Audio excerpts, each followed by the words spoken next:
Hi, this is Len Furman, the sports time traveler, and I've just returned from my latest trip into the past. This one was to the 1924 Paris Olympics. It's titled The Flying Finn's Finest Moments, Part 1. Subtitle 100 years ago this month, Paavo Nurmi and Willi Rittila solidified the legendary dominance of Finland's distance runners. Paris, July 11th, 1924. I have returned from a virtual time travel trip precisely 100 years into the past to Stade Olympique de Colombes, the Olympic Stadium for the 1924 Paris Olympics.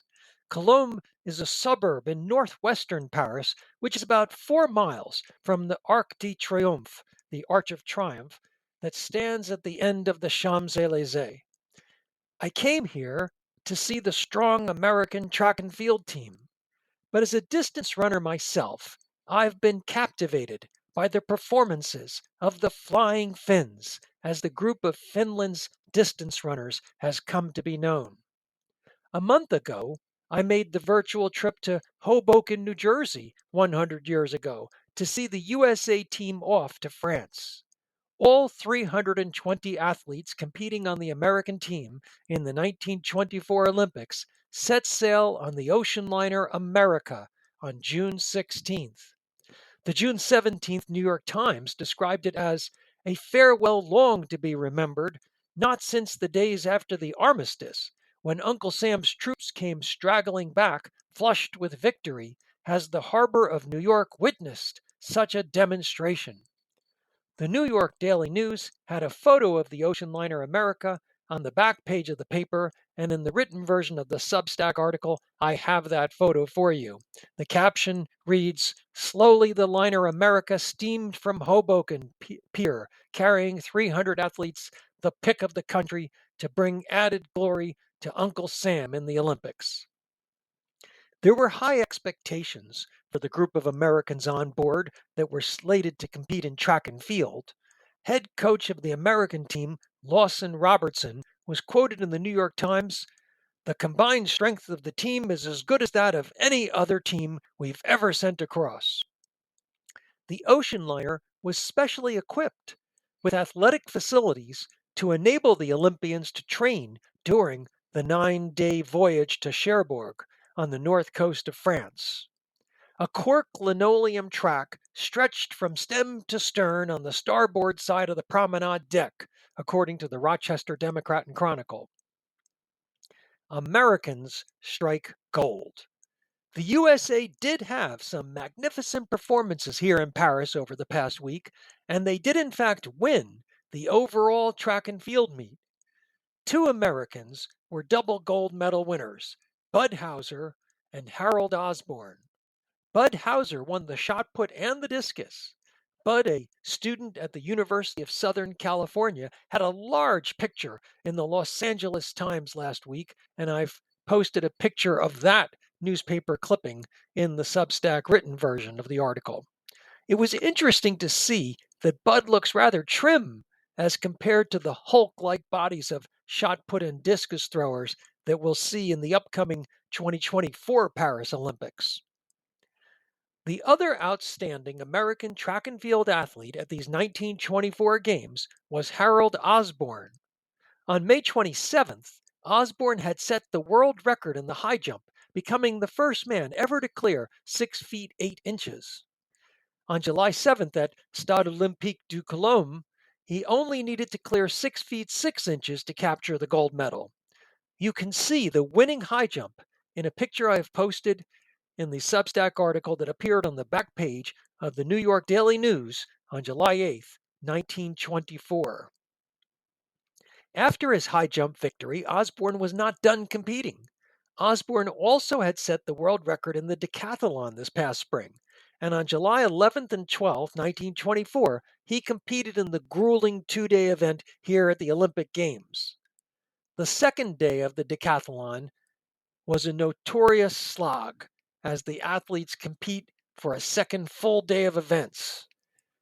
On July 12th, it was the toughest day ever for Olympic athletes as the temperatures in Paris rose to 100 degrees.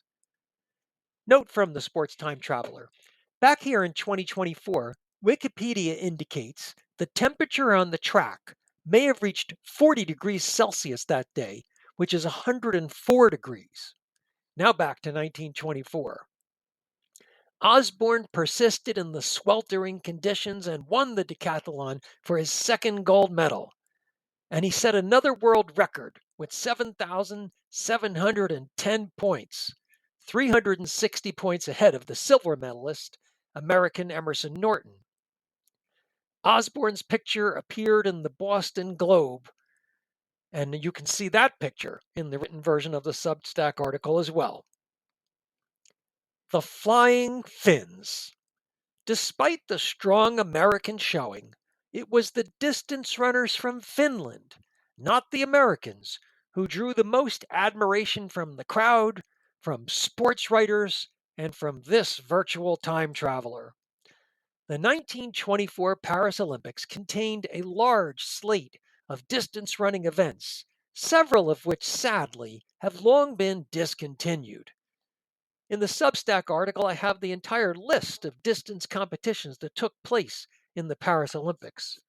The 1,500-meter run, the 3,000-meter steeplechase, the 3,000-meter team race, the 5,000-meter run, the 10,000-meter run, the 10,000-meter cross-country run, the cross-country team race, and the marathon. Several of these events are no longer run at Olympics Games, including the 3,000-meter team race, the 10,000-meter cross-country run, and the cross-country team race. Two runners from Finland were regarded as international superstars coming into these Olympic Games in Paris in 1924, Paavo Nurmi and Willi Rittila. Paavo Nurmi. Paavo Nurmi, at age 27, has already won 3 gold medals in the 1920 Antwerp Olympics. Just over 2 weeks before the 1924 Paris Olympics was set to begin, on June 19, 1924, Nurmi broke the 7-year-old 1,500-meter world record by 2 seconds with a 3:52. On the same day, Nurmi broke his own 5,000-meter world record by 7 seconds in 14:28. Articles appeared across America about the double world records by Nurmi set in a track meet in Helsingfors, Finland. What was most remarkable was that Paavo Nurmi had run the 2 races just 45 minutes apart. Deacon White of the Edmonton Bulletin wrote on June 21st, Paavo Nurmi, the Phantom Finn, has again startled the athletic world with his 2 world records within 1 hour. It stamps the Finn as the marvel of all ages and all nations in this class of track events. Nurmi was clearly peaking for the Olympic Games. It was rumored prior to the Games that Nurmi might enter 7 running events, including the 800-meter run. An AP article on July 1st that appeared in the Springfield Daily Republican reported that Nurmi was, quote, timed at this distance, the 800, in 1 minute and 52 seconds at a recent trial, which is within 1/10 of a second of Ted Meredith's world record. The next day, however, the July 2nd Brooklyn Daily Eagle reported that Nurmi would not run the 800 since it would require him to compete in that event on the same afternoon as the 1,500 and the 5,000, events which normally Nurmi had already specifically requested be scheduled 3 hours apart so that he could attempt the double gold. Willi Rittila. The other great Finnish runner is 28-year-old Willi Rittila, who has been living in America since 1913 when he moved with 7 of his siblings from Finland. In 1922, Rittila emerged as a top distance runner, competing as a member of the Finnish American Athletic Club when he won the 10-mile American National Championship in New York. In that race, he burst out with an opening mile of 4:47 and led the entire way. Ritola's time of 52:04 was the fastest since a fellow Finn had won the race in 1913. That runner was the original flying Finn, the legendary Hannes Kolamainen, who, after winning 3 gold medals in the 1912 Stockholm Olympics, also emigrated to America. But Kolamainen competed for Finland once again in the 1920 Olympics, winning the marathon. Ritola hoped to follow Kolamainen as a Finnish emigrant competing for his Finnish homeland. In 1924, Ritola went to Finland to compete in the Finnish Olympic trials. In the 10,000-meter race, he won in a world record time of 30:35 while a heavy rain was falling. His time bettered Paavo Nurmi's world record by 5 seconds. Ritola had established himself as one of the 2 best distance runners in the world next to Paavo Nurmi.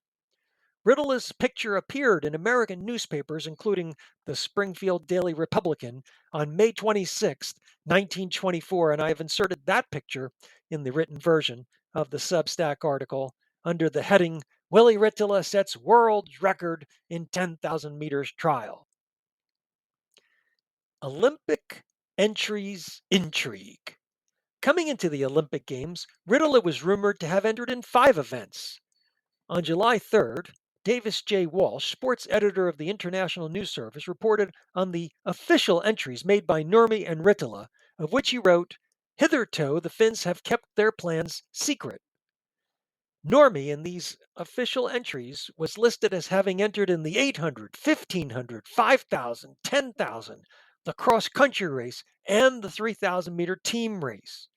Ritola was entered in the 5,000, 10,000, 3,000-meter steeplechase, and the 3,000-meter team race. Either Nurmi or Ritola would be the favorite to win each of the events in which they competed.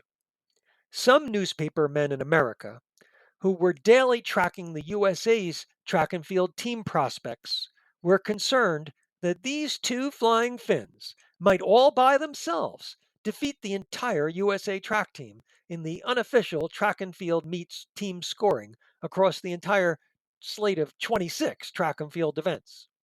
An AP article on July 6th that appeared in the Boston Globe indicated that, quote, an analysis of form tonight apparently has assured Finland and the United States of 9 first places each. A majority of observers is convinced that the all-around team strength of the Americans will carry them through to victory.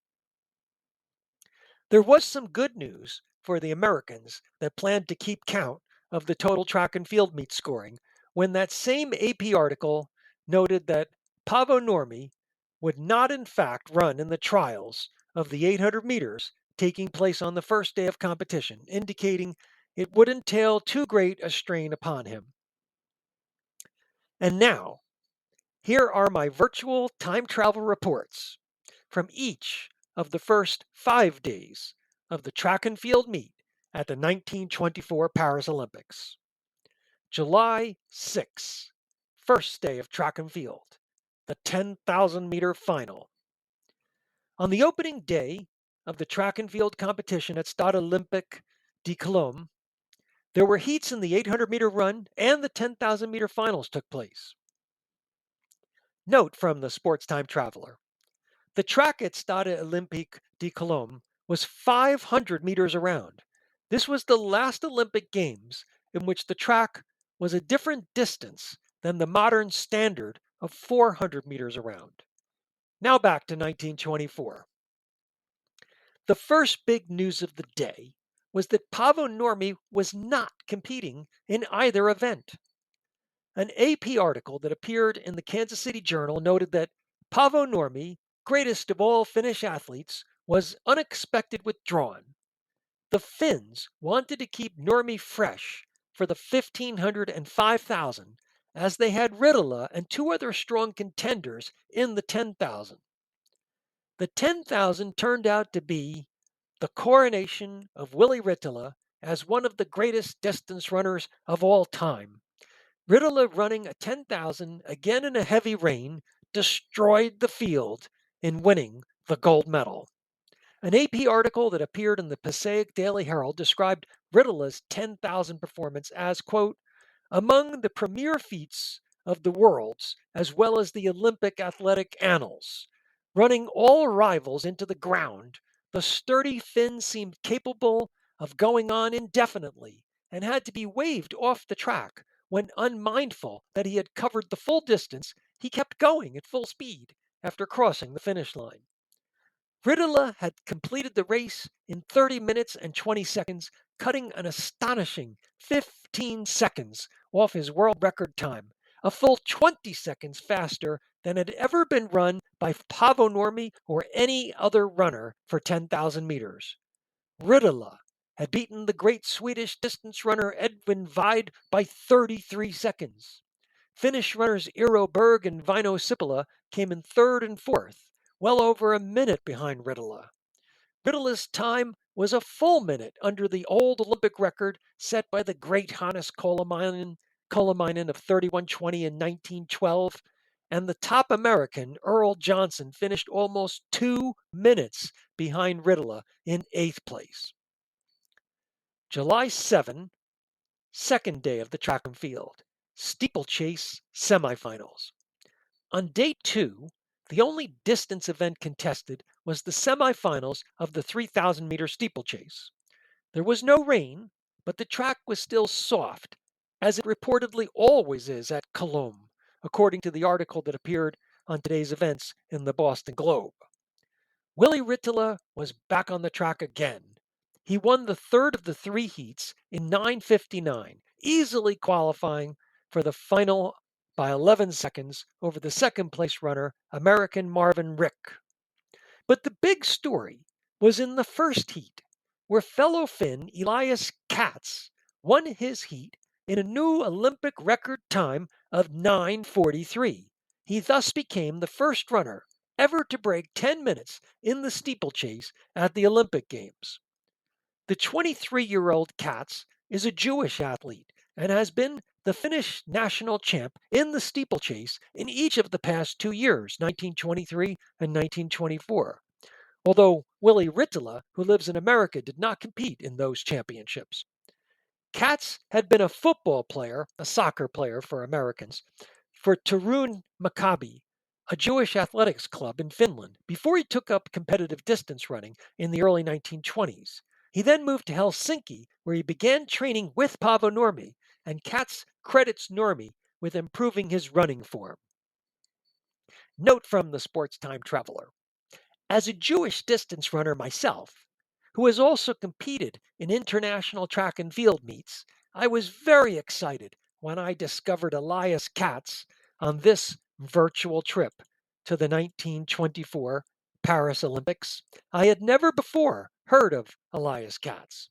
It was therefore one of the great sports time travel discoveries I have made to find out that Elias Katz, on July 7, 1924, became the only Jewish distance runner ever to set an Olympic record. Now back to 1924. A third Finn competing in the 3,000-meter steeplechase heats, Cale Ebb, finished third in the second heat and made the Finns the only nation to put 3 runners in the finals. July 8, third day of the track and field, 5,000-meter semifinals. The third day of the track meet had the 5,000-meter semifinals. It marked the first appearance of Paavo Nurmi in the 1924 Olympics. Nurmi won the second of the 3 heats in the 5,000 semis in 15:28, 1 minute slower than his world record time from 3 weeks earlier. Another Finn, Aino Rastas, won the first heat in 15:22. But the top time of the day was in the third heat, won by an American, John Romick, in 15:14. In that heat, Willy Ritola, running in his third event in 3 days, ran just hard enough to qualify for the final.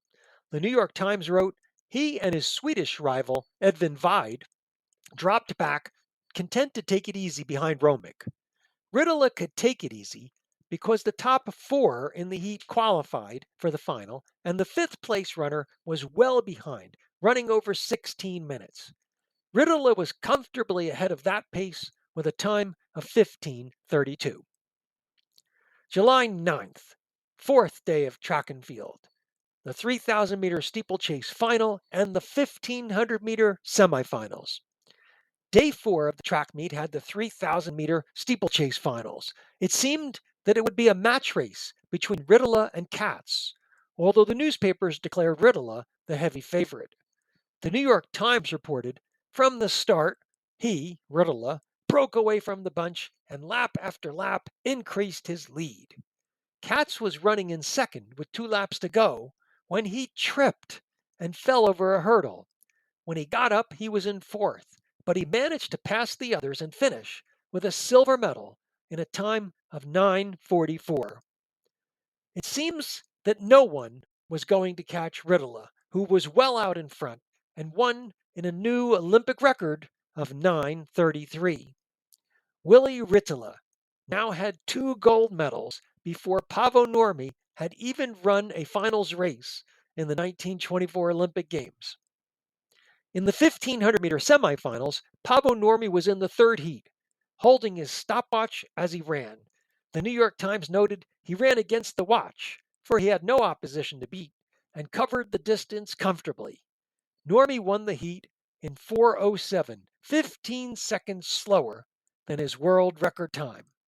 4 of the 12 finalists were going to be from Finland. July 10th, fifth day of track and field, the 1,500-meter and 5,000-meter finals. This was the big day for Paavo Nurmi, the 1,500 and 5,000-meter finals. Nurmi had requested the finals be at least 3 hours apart, and the official schedule, as reported by the New York Times, had the 1,500 final at 3:45 p.m. and the 5,000-meter final at 6:45 p.m. It was also the big day for Willy Ritala. Ritala would be running in the 5,000-meter final against a theoretically tired Nurmi, who would have just completed the 1,500, although Ritala himself would be competing in his 5th consecutive day. Ritala would have the opportunity to race head-to-head against Nurmi for the first time in an Olympic Games. The winner of the 5,000 meters would have the unofficial title of the finest flying Finn. But first, it was the 1,500-meter final for Paavo Nurmi. Nurmi's biggest challengers in the 1,500 were expected to be Douglas Lowe of the UK, the 800-meter gold medalist from 2 days ago, Ray Watson of the USA, the American AAU 800 champion, and H.B. Stallard of the UK, the 1923 British Mile champion. Percy Rudd, writing for the Liverpool Daily Post, described the start of the race. When the pistol blew, Lowe dashed to the front. But before the others rounded the bend, Nurmi was at the head of the field. Watson of the American team went after him, and a gap separated them from the rest of the runners. Rudd noted that Nurmi carried his stopwatch in his right hand and glanced at it as he completed each lap. John J. Hallahan of the Boston Globe also described the race in a front-page article in the July 11th paper. In the early going, he noted that Nurmi was going at a terrific pace at 200 meters. The London Daily Mirror reported that after one lap, Stallard and Lowe were running in third and fourth place, 35 yards behind Nurmi and Watson. Rudd indicated that Watson was 4 or 5 yards behind after 2 laps in this 3-lap race. No one else was close.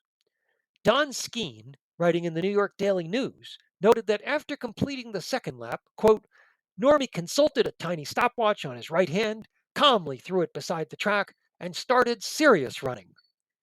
Hallahan wrote that Watson stuck gamely to the heels of the flying Finn until 300 meters from the tape. At that point, Watson faded after his great effort, and Nurmi was all alone in front. Hallahan described it. Watson, as he ran, could not match the machine-like strides of the speeding runner ahead of him, and wilted so badly near the end that he finished unplaced. Watson had finished in 7th, in a time of 4 minutes flat. With 250 yards to go in the race, the London Daily Mirror reported Stallard opened out on a supreme effort.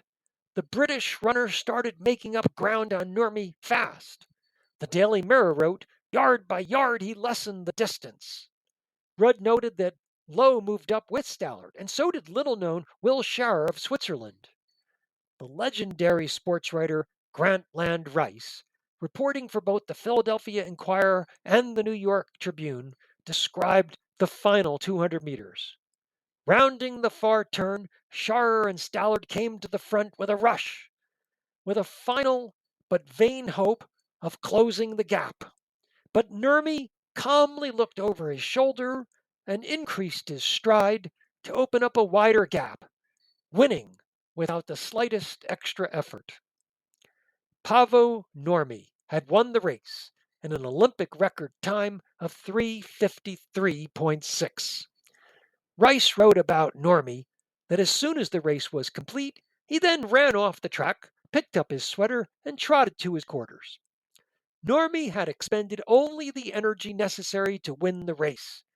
Rice noted that Nurmi could easily have broken his own world's record of 3:52 if he had not been faced with the 5,000-meter task. No one ever had a hope of catching Paavo Nurmi in the 1500. After Nurmi finished first, Will Scharer of Switzerland edged Stallard in the final few yards to take the silver.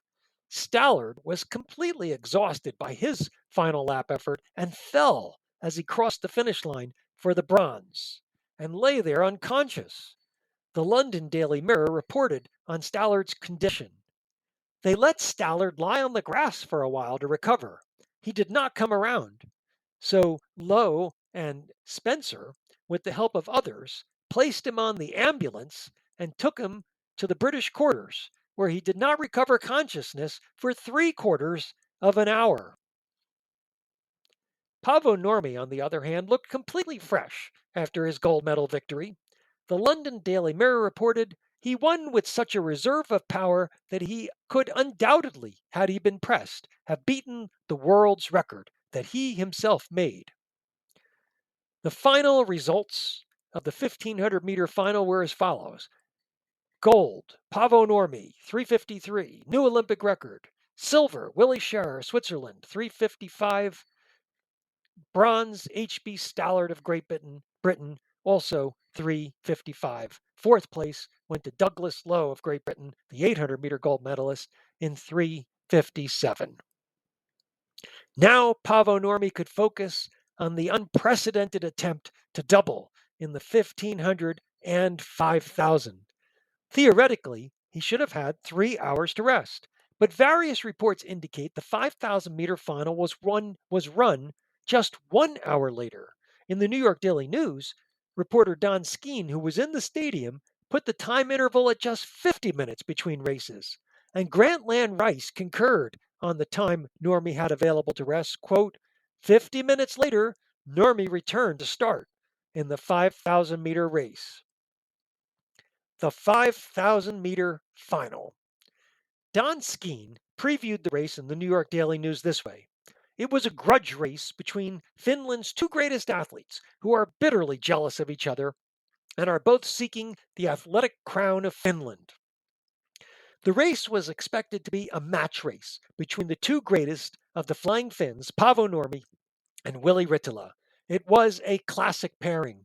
Nurmi had just won the 1500-meter gold in an apparently easy effort, despite the fact that he was only 1 second slower than the world record. Rittila had crushed the field in capturing the 10,000-meter gold 4 days earlier, smashing the world record in the process, and he had won the 3,000-meter steeplechase gold medal just the day prior. Neither man could be considered fresh. Nurmi having won his big race just an hour earlier, and Rittila competing for the 5th consecutive day.